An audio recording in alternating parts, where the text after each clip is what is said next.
तो चलिए देर न करते हुए अपने टॉपिक को स्टार्ट करेंगे। हमने अपना सघोष और अघोष कंप्लीट कर लिया था। यहाँ पे हम अपने पढ़ने वाले हैं अल्पप्राण और महाप्राण के बारे में। तो अल्पप्राण महाप्राण क्या होते हैं वो मैंने आपको डेफिनेशन में करा दिया है। अब हम पढ़ते हैं अल्पप्राण। तालिका के माध्यम से अल्पप्राण हमारे कौन कौन से होते हैं। प्रत्येक वर्ण का पहला, तीसरा, पांचवा। पहला, तीसरा, पांचवा कौन से होते हैं। क, ग, ड़, च, ज, ज, ट, ड, ड़, त, द, न, प, ब, म। सभी स्वर, सभी स्वर कितने। ए, आ, छोटी, बड़ी, छोटाऊ, बड़ाऊ, रीरी, ए, आई, ओ, औ तथा हमारे य, र, ल, व। क्या कहते हैं य, र, ल, व को। अंतस्थ व्यंजन। क्या कहते हैं। अंतस्थ व्यंजन। और हमारा ड़, अड़ ये वो है जो द्वित व्यंजन है। अड़ और अढ़। तो हमारा जो अड़ आता है वो हमारा अल्पप्राण में आता है। ठीक है, ये हमारे अल्पप्राण हुए। महाप्राण होते हैं हमारे प्रत्येक वर्ग का दूसरा, चौथा। दूसरा चौथा कौन सा। महाप्राण में ख, घ, छ, झ, ठ, ढ, थ, ध, फ, भ तथा हमारे ऊष्म। ऊष्म कौन से होते हैं। स, श, श और है।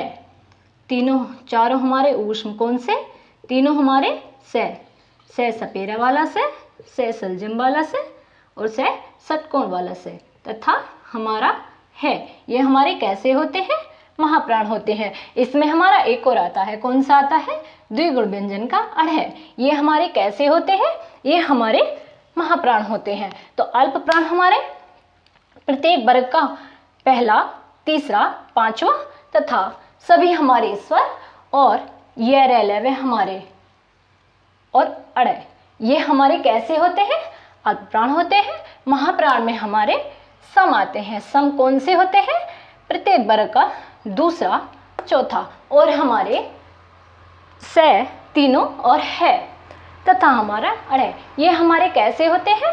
ये हमारे जो होते हैं महाप्राण होते हैं। तो आई होप आपको अल्पप्राण और महाप्राण, अघोष और सघोष इनका बिल्कुल क्लियर हो गया होगा। ये आपको देखते ही बना लेनी है और मैं आशा करती हूँ आप अल्पप्राण, महाप्राण, सघोष और अघोष ये कभी नहीं भूलोगे। आप इसको ऐसे ही उतार लीजिएगा। ठीक है, आप इसको ऐसे ही उतार लीजिएगा। ये हमारे पूरे कंप्लीट हो गए हैं। ठीक है, उसके बाद हम कंठ और तालव्य वाले जो पूरे स्वर और व्यंजन हैं उनको पढ़ेंगे। अब मैं साइड हो जाती हूँ। यहाँ तक दिख रहा है ना क्लियर। आप इसको एक बार देख लीजिएगा। तो यहाँ तक उतार लिया आपने। सभी स्वर हमारे कैसे होते हैं। अल्पप्राण होते हैं और घोष होते हैं। ठीक है, ये एग्जाम में क्वेश्चन बनता है इससे रिलेटेड कि हमारे जो स्वर होते हैं वो कैसे होते हैं। अल्पप्राण होते हैं, महाप्राण होते हैं, अघोष होते हैं, सघोष होते हैं। तो इसमें हम पूछेंगे, अगर एग्जाम में ऐसे आता है नहीं कि हमारे स्वर कैसे होते हैं, तो हमारे सभी स्वर अल्पप्राण और घोष होते हैं। ठीक है, ये क्लियर हुआ। तो चलिए इसके बाद हम देखते हैं कि हमारे कंठ्य जो व्यंजन और स्वर एक साथ कौन कौन से होते हैं। तो कै वर्ग होता हमारा कंठ्य, इसमें है ए और है आते हैं। और जो तालव्य होता है उसमें च वर्ग आता है, उसमें ये बड़ा श सलजम वाला दोनों ई। जैसे तालव्य है तो तालु होता है ना, छोटे बच्चे कुछ भी चीज़ देखते हैं उसको मुंह में डाल लेते हैं और मुंह में डालते हैं तो वो तालु में लग जाता है। तो इसको हम ऐसे याद रखेंगे कि छोटे बच्चे ने तालु में चम्मच ली। चम्मच मतलब च वर्ग। च वर्ग में उसने जब उसका चम्मच लेके तालू में लगी तो वो ई करने लगा। तो सामने उसकी मम्मा खड़ी थी। मम्मा ने क्या हुआ, तालू में चम्मच लग गई। बच्चे ने कहा यश। तो यश मतलब य और श। तालू मतलब तालव्य और च वर्ग चम्मच मतलब च वर्ग। ई मतलब दोनों ई। ठीक है, इसको हम ऐसे याद कर सकते हैं।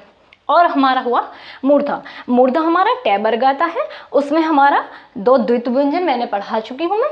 तो दो द्वित व्यंजन ड़ और अढ़ आते हैं।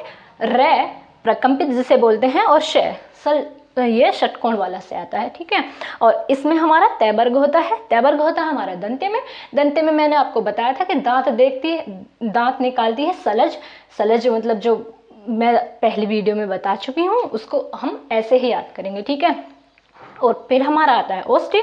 ओष्ठ्य में हमारा पै वर्ग आता है, पै फै बै बै बै मैं और मैं। ये हमारे सारे कंप्लीट हुए। उसके बाद में जो जितने भी तालिका से मैंने बताना था मुझे, मैं बता चुकी हूँ। और फिर हमारे आते हैं कंठ तालव्य। कंठ तालव्य से, जो कंठ से और तालव्य से दोनों से बोले जाते हैं, उन्हें हम कंठ तालव्य कहते हैं। इसमें हमारे दोनों ए आते हैं, ए और ऐ आते हैं, ठीक है। फिर हमारा कंठोष्ठ्य होता है। कंठोष्ठ्य में कंठ प्लस ओष्ठ से बोले जाते हैं, उसमें हमारे दोनों ओ आते हैं, ओ और औ। ये हमारे सारे व्यंजन और सारे स्वर किस तरह से बोले जाते हैं, किस तरह से इनका उच्चारण किया जाता है, क्या इनकी डेफिनेशन है, वो मैं यहाँ पर सब बता चुकी हूँ। हमारे स्वर बिल्कुल कंप्लीट हो चुके हैं, ठीक है। आप इसको एक बार देख लीजिएगा और इसको उतार लीजिएगा बिल्कुल ऐसे ही। आपको बहुत हेल्प मिलेगी इसमें, ये मैं बता रही हूँ, बहुत हेल्प मिलने वाली है इसमें, ठीक है। इसके बाद हम संधि स्टार्ट करेंगे और अब हम रेगुलर स्टार्ट करेंगे अपनी क्लास। अब हम बीच में गैप नहीं लगेंगे, वो थोड़ा मुझे समस्या आ गई थी जिस वजह से गैप लेना पड़ा, पर अब हम रेगुलर करेंगे। आप इसको उतार लीजिएगा और क्लास अच्छे लगे तो मुझे कमेंट बॉक्स में ज़रूर बता दीजिएगा कि ये त्रुटि है, इसको ठीक करिएगा। तो मैं अगर कुछ गलत हुआ करे तो बता दीजिएगा, ठीक है।